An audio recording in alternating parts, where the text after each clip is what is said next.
Welcome to Annuity as a recurrence relation. So the formula that we're going to use is either for an investment or for a loan. So for an investment, it's V of n plus 1 equals V of n, 1 plus the rate plus the payment that you make. For a loan, we just subtract the payment. These formulas are not on the formula sheet, but they would be given to you in an exam. So let's have a look at how they actually operate. So example 1.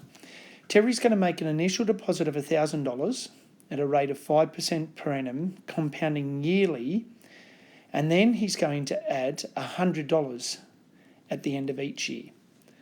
So we're going to have a look at this and how this applies for the first 3 deposits that he actually makes. So here's our table. So we're starting with n plus 1 being the first amount. So we have V0. So V0 means the initial amount. That's the $1,000. The D represents the $100 that he makes at the end. And so to get V1, we use the formula that V1 equals V0, 1 plus the rate plus the amount that he deposits at the end. So the V0 was 1,000 and the rate is 5%. So we get 1,000 outside of 1 plus 5%, and then we add the $100. That gives us V1 equaling to $1,150 if you use your calculator. To do the second amount, we take that V1. So the amount that we just calculated, which was V1, was 1,150. That now becomes our second amount. So we use that to find V2.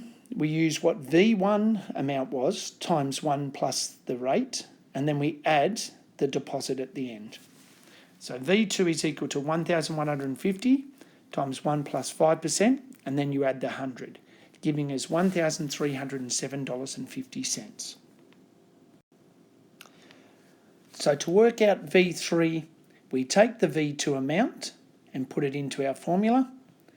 So V3 is equal to V2, 1 plus the rate, plus the deposit.